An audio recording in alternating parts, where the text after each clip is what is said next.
We're going to look at passive voice, chapter 11, week 11.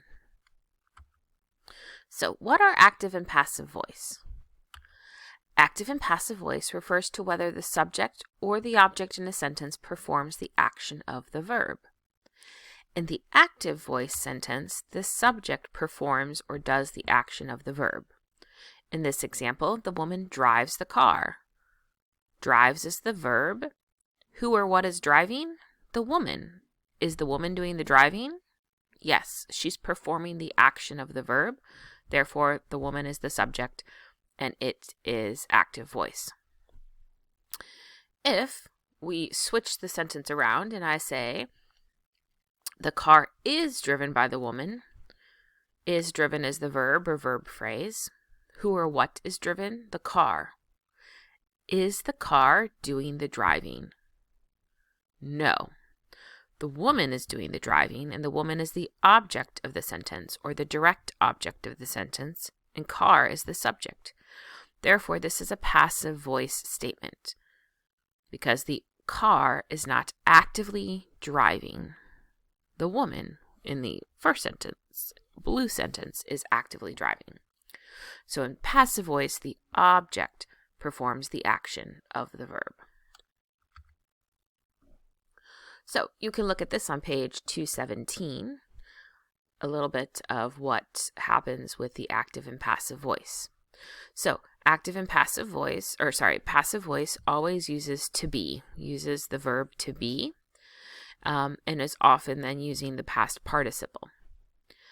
However, it is important to note that the tense can change. So it's still passive voice, but it could be other tenses.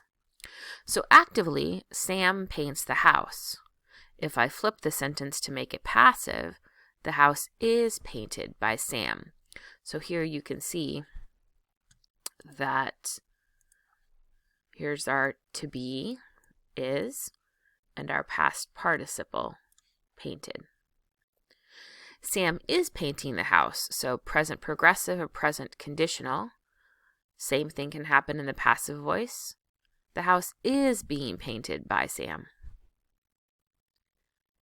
Sam has painted the house. The house has been painted by Sam. So you'll notice they all have to have the being verb of some kind and their past participles.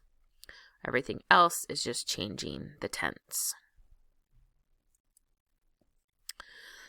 Take a look at the chart 11-2 in your textbook and see if you can figure out which one of these is correct. When I got to the airport, my flight delayed by bad weather, or my flight was delayed by bad weather. So, is this going to be delayed or was delayed? Was delayed is the correct answer. The flight was delayed. The weather is the subject. The flight is the subject, and weather is the object of that. So if we flipped the sentence, when I got to the airport, bad weather delayed my flight.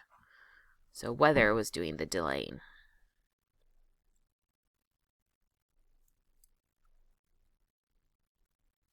So look at exercise 3 and complete this to turn in next class. And also take a look at exercise 5 and complete to turn in next class.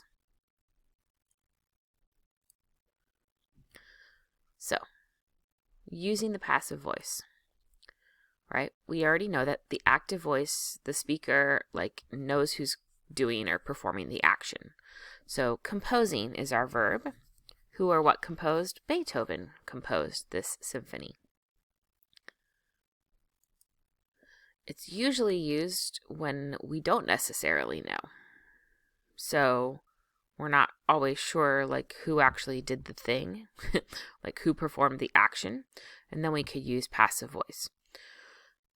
So the example would be, instead of Beethoven composed the symphony, if we didn't know who composed it, but we know it was composed, we could just say, this symphony was composed.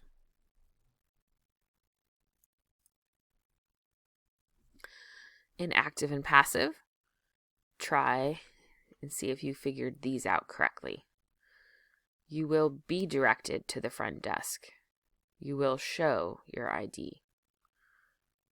So you're doing the showing. This is active. But you're not doing the directing. Someone else is directing you to the front desk. You just don't know who they are.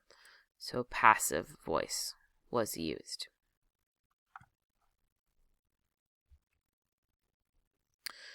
You can also use passive voice with modals. Modals are our helping verbs. We looked at modals in chapter 9. So you can add any of these particular modals, and the modals will go before the be form. So here's some good examples to have. Tom will be invited to the picnic. The dog should be tamed by the trainer. Fred may be taught to respect others.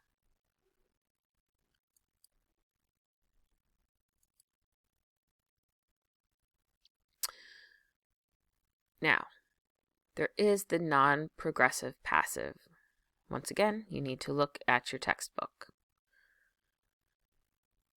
Past participle could be used as an adjective. Instead of saying the door is old, old is a traditional adjective, you could take the verb to lock, make it the past participle, and now as a participle, it's a adjective. So the door is locked. Locked is describing the door. Could be a past participle, oops, typo. A past participle used to describe an existing condition or state. So Anna broke the window. Now the window is broken. You'll also notice it in idiomatic expressions in English, like, I can't find my wallet. It is gone. I mean, the wallet exists somewhere, but you just don't have it. So we say, oh, it's gone. I am done with my homework. I'm done with my homework. You can also use the passive voice with the verb get. So get may follow certain adjectives. Please pause and see page 238. So get gives this idea of change, like, hey, something's going to become something, it's beginning to be something, it's growing to be something, so you're not that thing yet. So a great example is dealing with hunger, right? If you have hunger, you might say, I'm getting hungry. Like, I wasn't hungry before, and obviously, like, I'm not satisfied, so, like, I think I'm just starting. Like, I'm beginning to get hungry. I'm beginning to be hungry, sorry. So think of becoming, beginning to be, growing to be. Could also be used with the past participle. So in the past, right, once again, get could be followed by the past participle. So it's going to act as the adjective. This is more seen or more frequent or common in spoken English and not so much formal writing, because we use the word get and got, which isn't very elevated language. So an example of that would be, I stopped writing because I got tired. I stopped writing because I got tired. And tired is our past participle.